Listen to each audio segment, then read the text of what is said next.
Welcome to Analyst Talk with Jason Elder. It's like coffee with an analyst, or it could be whiskey with an analyst reading a spreadsheet, linking crime events, identifying a series, and getting the latest scoop on association news and training. So please don't be that analyst and join us as we define the law enforcement analysis profession one episode at a time. Thank you for joining me. I hope many aspects of your life are progressing. My name is Jason Elder, and today we are interviewing the candidates for the 2023 IACA Vice President of Administration. There are 3 candidates. We are going to interview all 3 candidates and publish all 3 interviews at once. So please listen to all 3 and vote. With me right now is Jonathan Sofley. Jonathan, how we doing? I'm doing great, Jason. Thanks for having me on. I really appreciate it. All right. So let's just start with a quick bio for our listeners, where you're from, what your current job title is, any committees or associations that you're a part of. Sure. Well, to make it short and sweet, I'm originally from North Carolina. I moved to Austin, Texas to work for the Austin Police Department back in 2005. In 2010, I went over to the Dallas Independent School District's Police Department. And in 2021, I moved to my current agency, the City of North Richland Hills Police Department, where I'm currently the crime management analyst for them. And I love it there. And I promise they did not pay me to say that, even though they do send me a check every couple of weeks. I'm also the Vice President of Administration for TXLEAN, which is the Texas Law Enforcement Analyst Network. In that, I'm in charge of all of our administrative duties. I run our elections, except for when my position is up for election, and then that's somebody else's job at that point, so that there's a clear division of duties right there so that it's not a conflict. I am also part of the conference committee for the past conference that we just had last week, which was a lot of fun to work on, a lot of really great people that I got to work with. And I even got to get to know one of my competitors a lot better on that. And with IACA, I'm also an IACA mentor. Nice. And so the conference last week was the IACA conference, right? Yes. Right. Over in Grapevine, Texas. All right. Just wanted to make sure that people weren't confused that there was a TXLEAN conference last week. It was the IACA conference and co-hosted by TXLEAN. Yes, it was quite an event. It was great to see all that was accomplished during that week. All right. So why do you want to be the next IACA VP of Administration? Well, Jason, and all of your listeners, I'd like to be the next IACA Vice President of Administration because I want to help our members get more of an ownership into the IACA. And when I say members, I mean all of our members, not just our domestic members, not just our Canadian members, but all of our members, our international members all around the world. I want them all to feel like they have more of a ownership, more of a part in IACA. I'd like to work with the board and all of our committees to find more ways for people to be able to volunteer so that they feel that the IACA is not just something that they're part of on paper, but it's something that they're part of in their day-to-day lives. I'm also, like I said a little bit ago, the Vice President of Administration for TXLEAN. So I have a good understanding how that works on the state level. And moving up into the IACA from Texas is just the natural progression for me because I have like a zeal for crime analysis and I want to take all the knowledge, all the experience that I have and represent all of our members and have their voices heard in the IACA so that we can make this an even better field than it already is. Okay. If you were voted to be the next VP of admin for the IACA, what would you want your first project to be, or what do you hope to accomplish? So, Jason, I want to become the next Vice President of Administration because I'm already the Vice President of Administration for TXLEAN, and I'm on my final year of service with Texas. And it has been a really wonderful and uplifting experience to represent the analysts of Texas. And I want to step up and move to the IACA so that I can represent the analysts of the world, not just our domestic members, not just our Canadian members, but the members all around the globe. I want to represent everyone that is part of the IACA, regardless where they're at, what their race, religion, or ethnicity is.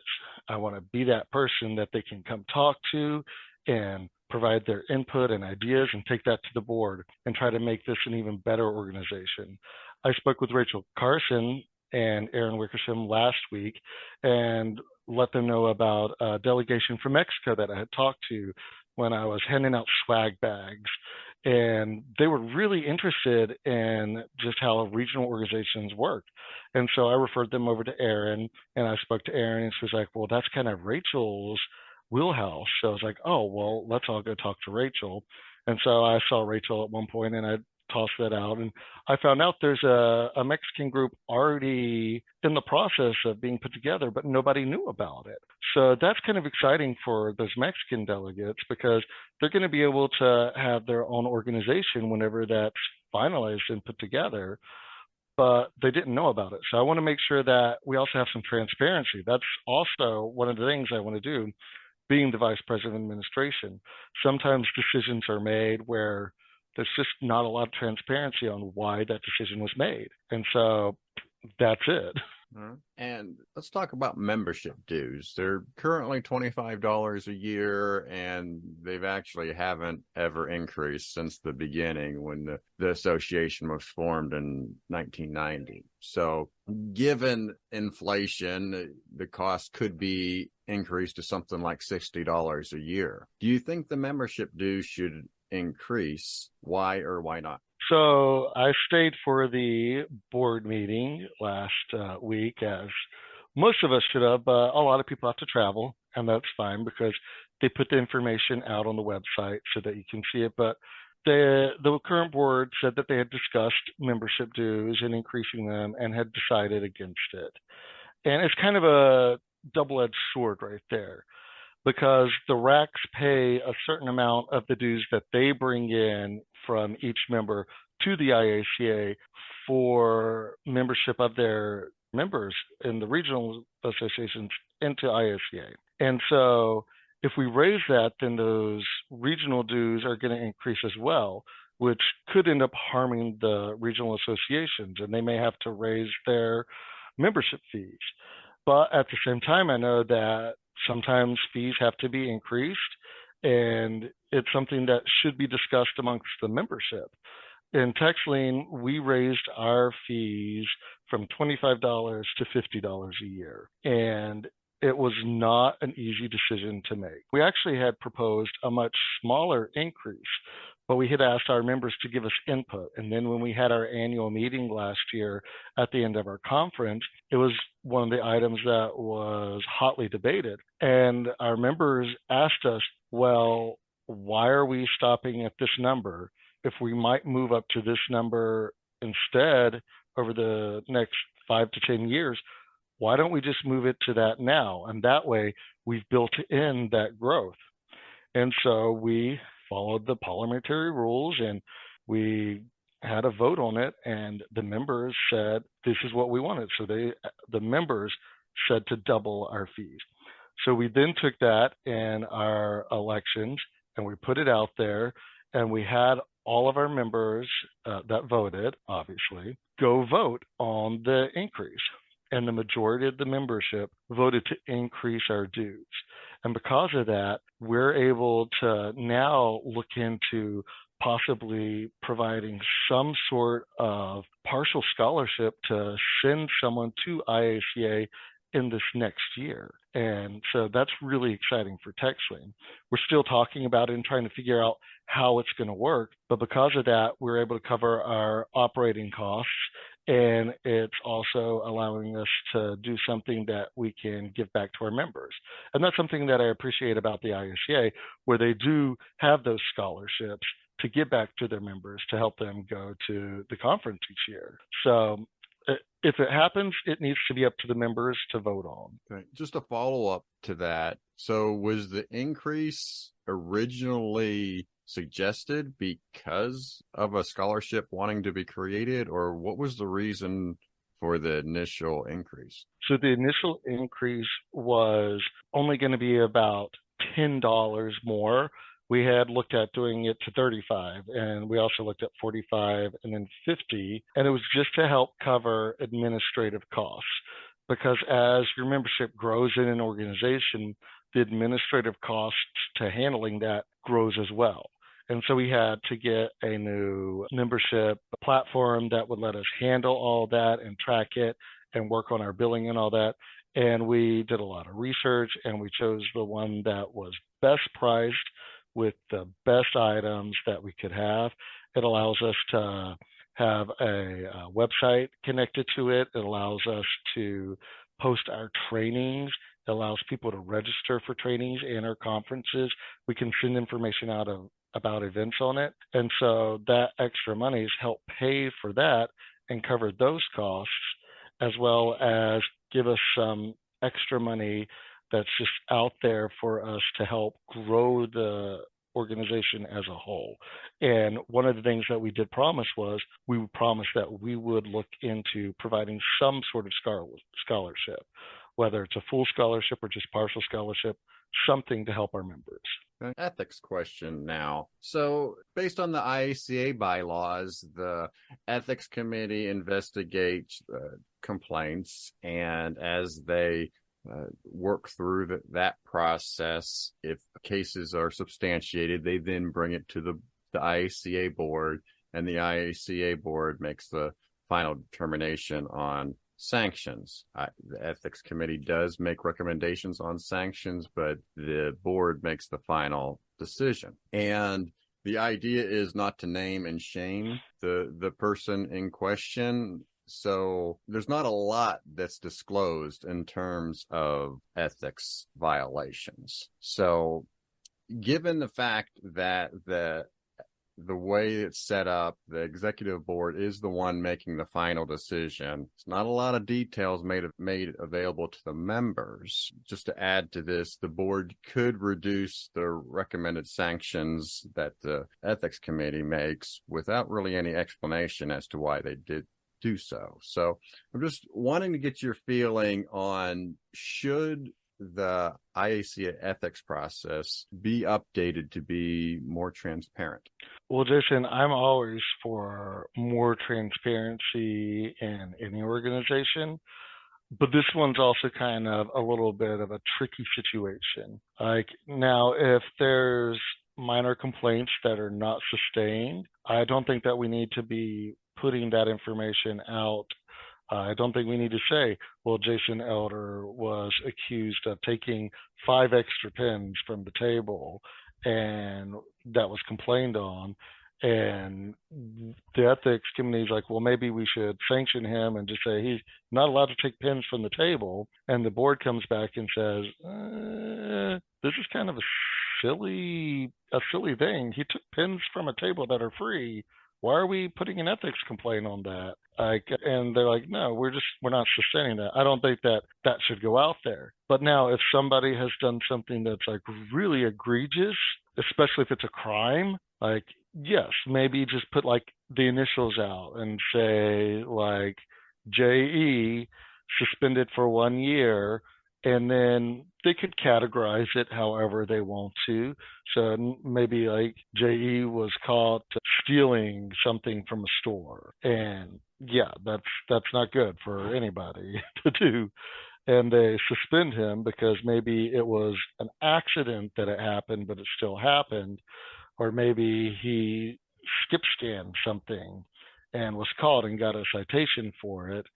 Yeah, I could see suspending him and just maybe categorizing things in certain ways. And that would just have to be a discussion amongst the board. Changing the ethics committee's like way of working would also be something that I would probably want input from the general membership for. So yes and no, because if it's something small and it's just like a slap on the wrist, I don't think so. But if it's something that's really egregious and people need to know about it, or there's just absolutely no way that it is not a secret that that member has gotten in trouble for something and everybody knows, and it's like the talk of the town, it probably would do more harm not to mention it than to mention it at that point. Does that make sense to you? Yeah, it does. If we're talking about a slap on the wrist, like you mentioned, if the sanctions are 3, 6, 9 months, that is giving the person an opportunity to redeem him or herself. It certainly makes sense. But if the sanctions are a year or more, I think that would be sanctions that of that length be held to the most serious violations. And so, is there a point to where instead of protecting the person made the violation, that you're protecting the association and the membership by letting them know what happened? It seems to me that threshold of a year or more might, the idea would be to report out the full story if that level of punishment is going to be made. What do you think about that? I think it's definitely something worth looking into. But I don't know about you, but if I know a member and they're suddenly suspended from the IACA for a year or more, they're probably going to tell me exactly what happened. And that's where that gossip's going to get around. So, yeah, at that point, put it out there and just say, hey, this is not to shame the person, but we know there's a lot of people talking about this here. This is what happened. This is why this decision was made. And this is the outcome of it. Like, I can see that being something that's reasonable, not like as like a damage control type situation, but just as a, hey, let's stop the rumors. This is what's going on. All right. And the executive board members, the idea for them, they're expected to work about 10 hours a week. Many board members have kind of laughed at that notion because they do work normally more than 10 hours a week. And given the fact that the IACA is now up to 6,000 members, one idea to help out would be to expand the number of board members. Just to put this in comparison, IALEA, that has, I think, around 4,000 members, has 11 members on its board, and the IACA has 5. So what are your thoughts on expanding the IACA executive board? Well, I think we have all worked in a department at some point where we have seen the dangers of being too top heavy. That being said, if the board was expanded, it would need to stay an odd number of people. That way you can avoid having tie situations where you have to then just start arguing or deciding who is going to have more of a say than someone else to break that tie. Now, that's something that I think should be up to the members. I think it's an item that they should vote on and it should be discussed. And if the members are for adding more board members, then 100%, let's vote on it. Let's make it happen and move forward with it. If they're not, another idea could be to find people who could be assistants to board members, and there's some air quotes right there. I know that they're looking at hiring one executive administrator as a possible thing to do, which I have no problem with that. It makes a lot of sense to have something like that, someone who's purely dedicated and works just for the organization. There's several other organizations that already have things like that in the world. So it's not like it's a new and novel idea. It's something that is just common sense kind of at this point, especially with their membership going over 6,000 people. The board made some really good comments at the business meeting talking about how they can get hundreds of emails in just one day. So it'd be great to have someone to help them with that. But back to what I was saying about assistants, we could look at finding people, maybe it's like an executive committee where each board member has one person on kind of like that committee, or just someone who is working alongside that board member to help them out with just like the general day-to-day administrative duties that could be handled by an assistant, while leaving the executive level items up to the board to free them up for that. That's something also I think that the membership should talk about and should vote on. I don't think it should just happen just because the bylaws say we can make a new committee for something if we need to. I think it's important enough that the membership needs to have their voices heard in that. So yes, I'm open to expanding the board in one way or another. How would you make IACA more international? Put more of the I in the IACA. Well, Jason, I know you and a lot of people at the conference last week heard me talking about how I wanted to make sure that our international members had more of a feeling of ownership in the IACA. So I would work side by side with Rachel, our VP of membership, because she's also over the international committee. I would work with her. I'd work with Aaron Wicksham over the RAC committee, and then figure out what can we do to help these groups in other countries come together into cohesive units where they have some sort of organization. I also talked with the president and vice president of the European Association of Crime Analysts last week and let them know that if I was elected, I would be looking forward to working with them and finding more ways to bring that international into the IACA. I get that North America contains the broad majority of the analysts in the IACA, but without the international part, we can't really be IACA. And I love our friends to the north up in Canada, but there's more international members than just in Canada. And sometimes I think that in North America, we forget about that. And that's something that I would really like to help spearhead and work with Rachel's existing agenda to increase. And that includes international symposiums in different places around the world. I know that there's a lot that has to be done for those, and that the board spoke at the previous meeting last week that they have sent that out, and it's just that people aren't really responding to it. They don't realize how much work goes into putting on a symposium or a conference. And so I'd like to help by not like holding their hands, but like working with them to explain how they can find resources within their own countries or geographic areas to put one of those together and kind of help them not be as afraid of all the work that goes behind it.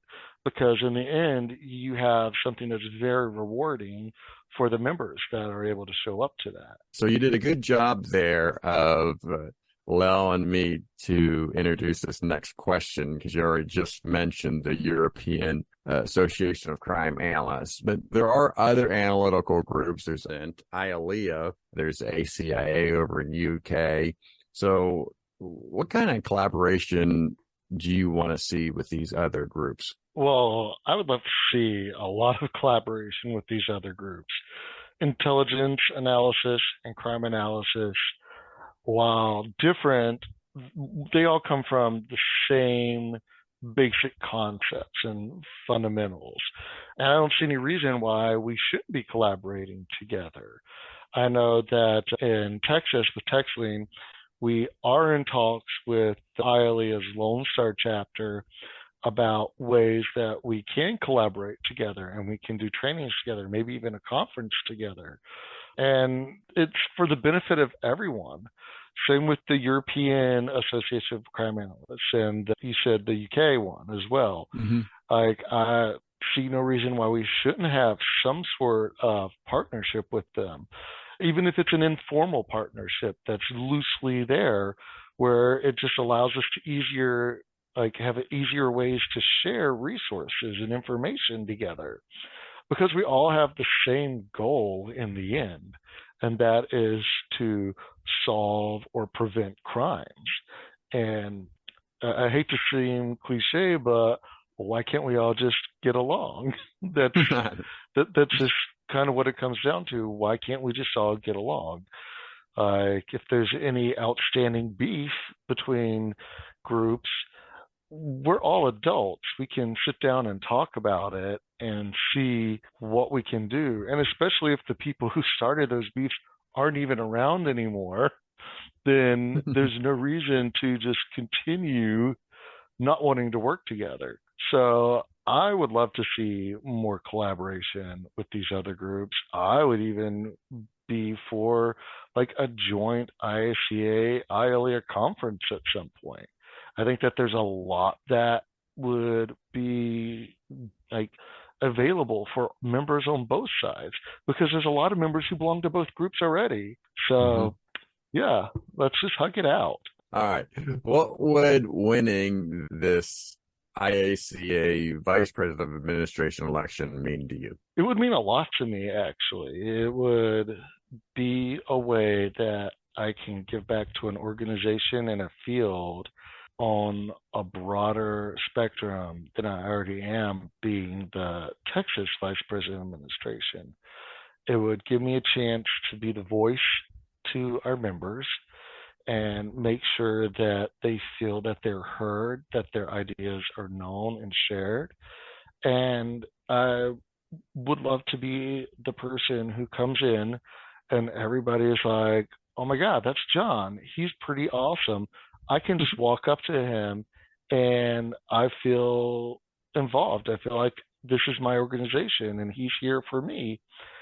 And I think that would help me make the board more approachable, because our board is full of lovely, lovely ladies that I have gotten to know even better than I've ever known them before over this past week.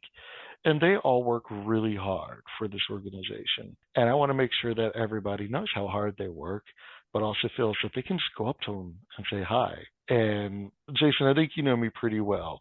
I will say hi to pretty much everybody. But sometimes I'm also kind of like, oh, I just want to stand back here on the wall and disappear, like we all feel sometimes. But so for our members who say hi to everyone, say hi to me. For our members who just want to stand up against the wall, know that you can come up and talk to me or email me, or if you have my phone number, you can call me, because that's what I want to do. I want to be here for you. And winning this election would mean that I can be that person that is the voice of the people. And then, I like to give my guests the last word. So I'm going to leave the last word up to you. If you got a campaign slogan, you certainly let us know, but I'll leave the floor is yours, John. So while I would love for all of our members to vote for me, that would be great, because I want to represent you. Regardless who you vote for, please vote, because we have an abysmal record of voting in this organization and this country, and even in TXLEAN, it's not that great. Like, vote. It is your right. It is your duty. Please just go out there, choose a candidate, look at all of our information. It's all available on the IACA website. Watch our videos. I know I made a video, and I know Annie made a video. I'm not sure if the third candidate has made a video or not yet, but they're out there along with their statements, and reach out to us on the forums, find our emails through the member lists, or if you happen to live near one of us or work with one of us, come up to us and talk to us. I mean, we all want to do the same thing. Represent you and make this be a better organization. Well, John, I appreciate you taking the time today. Good luck in the election, and you be safe. Thanks, Jason. I appreciate that. You have a great one. Thank you for making it to the end of another episode of Analyst Talk with Jason Elder. You can show your support by sharing this and other episodes found on our website at www.leapodcasts.com. If you have a topic you would like us to cover or have a suggestion for our next guest, please send us an email at leapodcasts@gmail.com. Till next time, analysts, keep talking.